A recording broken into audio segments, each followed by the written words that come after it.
Hi, my name is Wade Thompson. With all the focus on China recently, with their stock market's 30% decline and the real estate bubble showing signs of unsustainability, we don't want to forget what's happening in Japan. There's a small village there of around 35 people where the dead outnumber the living. The bodies are strewn around the small town of Nagaro, and the place is so sparsely populated that locals consider their 150-plus dead a part of their community. They've erected scarecrow-like figures in their likeness, and scarecrows fill the schoolhouse with students long since graduated. This is a stark example of Japan's most critical economic issues. And with all the problems in China, the troubles in Japan have been forgotten for the moment. However, their issues are far greater, with no obvious solutions. Among Japan's biggest problem is a large elderly population that is disproportionate to its young people. And that's not going away anytime in the near future. The country is in desperate need of some fixing, yet no matter what Prime Minister Shinzo Abe does to reform their economy, it doesn't seem to work. In one attempt, Abe fired a three-arrow approach to revitalize the economy.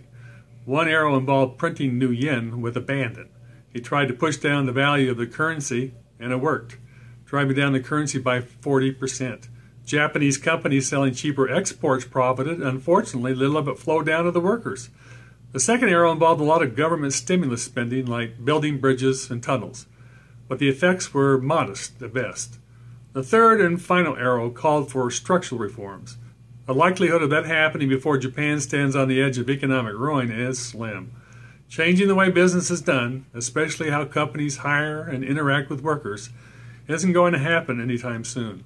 For all of the money and effort poured into shaking up the Japanese economy since 2012, the economy fell back into recession in 2014. There was one positive sign in May of last year, and unfortunately that was the first positive sign in 14 months. As of yet, no one has found a magic solution. A quarter of its population is over 65, and the birth rate remains stuck at roughly 1.4 children per woman of childbearing age. That would need to increase to 2.2 simply to replace the parents. In terms of overall population, the population has fallen every year since 2004. And shows no signs of stopping any time in the next decade. By 2060, the population will have fallen by 30%, while the percentage of people over 65 grows to 40%. Immigration could help, but the Japanese are anti-immigration. There are no plans of how to handle this. Is the U.S. following a similar pattern? Well, the U.S. just recently passed the 100% threshold of national debt to GDP. That's bad, but Japan's national debt rose to over 300% in just 20 years. The U.S. is getting closer, but it isn't there yet.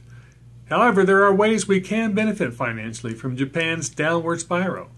Contact me if you'd like to know what they are. Many wonder, what's going to happen to Japan? Simple. If things remain the same, the country will fade quietly into the sunset and finally from existence. Well, that's my take on the issue. What's yours? Email, call, or text me and let me know. I'd like to hear what you have to say. I'm Wade Thompson, and remember, be remarkable.